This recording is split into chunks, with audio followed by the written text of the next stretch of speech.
ជំរាបសួរអ្នកទាំងអស់គ្នាសូមស្វាគមន៍មកកាន់ Channel នៃភាសាថៃជាមួយខ្ញុំសាជាថ្មីវីដេអូនេះនឹងចែករំលែកលម្អិតទាក់ទងជាមួយនឹងពាក្យថាគិតអញ្ចឹងក្រោយពេលដែលអ្នកបាន view វីដេអូនេះចប់អ្នកនឹងអាចដឹងថាពាក្យគិតនៅក្នុងភាសាថៃគេនិយាយបែបម៉េចខ្លះអញ្ចឹងតទៅជាមួយខ្ញុំទាំងអស់គ្នា คิดគិតคิดว่าគិតថាคิดคืนมาគិតឃើញនឹកឃើញคิดค่าอาหาร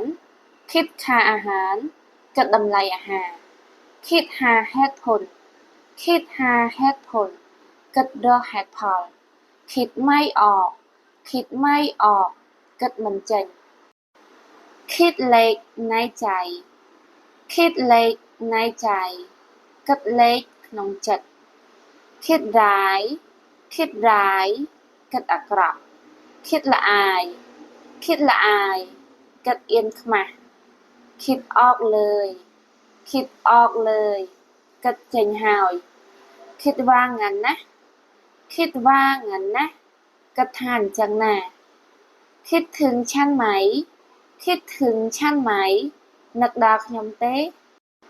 คิดถึงគិតដល់ឬក៏នឹកคิดออกគិតចេញឬក៏នឹកឃើញคิดก่อนพูดគិតមុននិយាយคิดดูគិតមើលពិចារណាមើលคิดได้នឹកឃើញឬក៏យល់คิดผิดគិតខុសคิดสิគិតមើលคิดរឿងอื่នគិតរឿងផ្សេងคิดว่ามันง่ายหรือគិតថាវាងាយមែនគ្រុនគិតគិតគូរឬក៏ពិចារណាគិតលឹកគិតស៊ីជម្រៅគិតរែវថាំរែវគិតលឿនធ្វើលឿនความคิดគំនិតអ្នកคิดអ្នកគិតវិភាគការคิด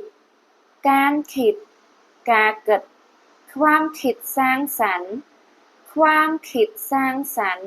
គំនិតច្នៃប្រឌិតថ្មីความคิดរិះគិតបង្កើតថ្មីความคิดถึงភាពនឹករលឹកคิดไปเองគិតអឺអើតែឯងคิดเองเองគិតអឺអើតែខ្លួនឯងคิดซ้ำគិតដដែល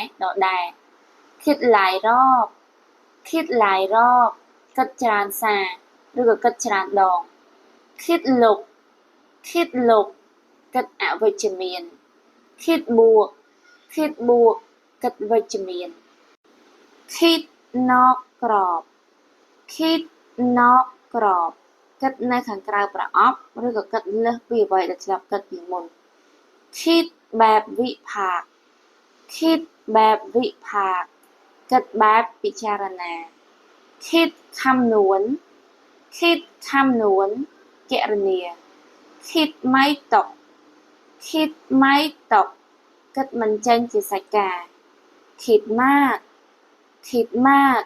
គិតច្រើនคิดขนគិតរុករកខอบคุณมากสำหรับการรับชมนะคะអរគុណច្រើនសម្រាប់ការ view វីដេអូមួយនេះ